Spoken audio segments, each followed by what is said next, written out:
The personal MBA का चौथा chapter साझी ज़मीन। टॉपिक समझौता किसी केक को इस तरह बांटने की कला है जिससे हर व्यक्ति को ये लगे कि सबसे बड़ा टुकड़ा उसी के पास है। साझी ज़मीन का मतलब दो या अधिक पक्षों के बीच साझी रुचि होना है। आपने उपलब्ध विकल्पों को एक वृत्ति मानो जो आपको घेरे हुए है। आपके संभावित ग्राहक के पास भी उपलब्ध विकल्पों का एक वृत्ति है। आपका काम सटीकता से यह पता लगाना है कि ये दो वृत्ति एक दूसरे को कहीं काटते हैं। यह तब ज़्यादा आसान होता है जब आप किसी बात को समझते हैं कि आपके संभावित ग्राहक क्या चाहते हैं या उन्हें किस चीज़ की ज़रूरत है। आप आपने वर्तमान या पिछली नौकरी के बारे में सोचो। संभवतः आपने वह नौकरी इसलिए की हुई थी क्योंकि आप निश्चित जिम्मेदारियां निभाने के लिए तैयार थे और आपका नियोक्ता आपसे वह काम कराने की रुचि रखता था। आपके निश्चित वेतन में रुचि थी और आपका नियोक्ता आपको उतना वेतन देने के लिए तैयार था। आपकी रुचि किसी बिंदु पर आपस में मेल खा रही थी, जिस वजह से आपने सामने उस कंपनी में नौकरी करने की वेतन देने का प्रस्ताव रखा गया। यही साझी ज़मीन है।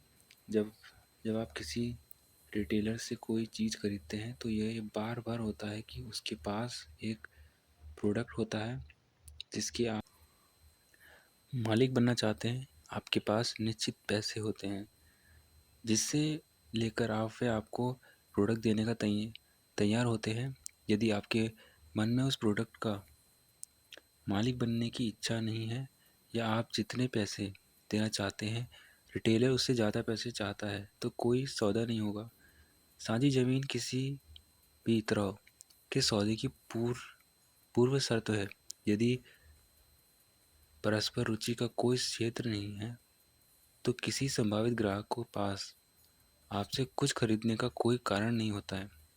किसी चीज़ का आपके लिए जो मूल्य है उससे ज़्यादा पैसे देना साझेदारी समझदारी भरा नहीं होगा। यदि आपका प्रोडक्ट या सेवा आपके संभावित ग्राहक को सर्वश्रेष्ठ हित में नहीं है तो उसे खरीदने की उम्मीद क्यों करें।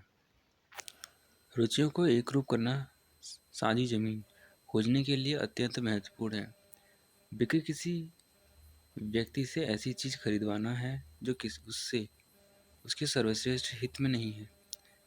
आदर्श स्थिति तो यह है कि आप भी ठीक वही चाहें जो आपके संभावित ग्राहक चाहते हैं। आपकी इच्छा की पूर्ति या आपकी समस्या का समाधान आपको रुचियाँ आपके संभावित ग्राहक की रुचियों के जितनी ज़्यादा अनुरूप होगी वह अपनी मनचाही चीज़ देने की आपकी काबिलियत पर उतना ही ज़्यादा विश्वास करेंगे। किसी सफल सौदे के हमेशा कोई मार्ग होते हैं और ये सौदेबाजी का सार है। सौदेबाजी साझी ज़मीन खोजने के अलग अलग विकल्पों को पड़ताल का तरीका है। आप जितना ज़्यादा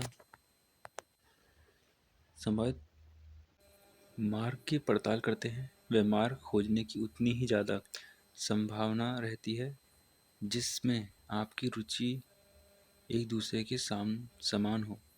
आप संभावित विकल्पों के प्रति जितने ज़्यादा खुले होते हैं उतनी ही ज़्यादा संभावना रहती है कि आप साझी ज़मीन का वह क्षेत्र खोज लें जिस पर सभी शामिल पक्ष तैयार हो जाएं।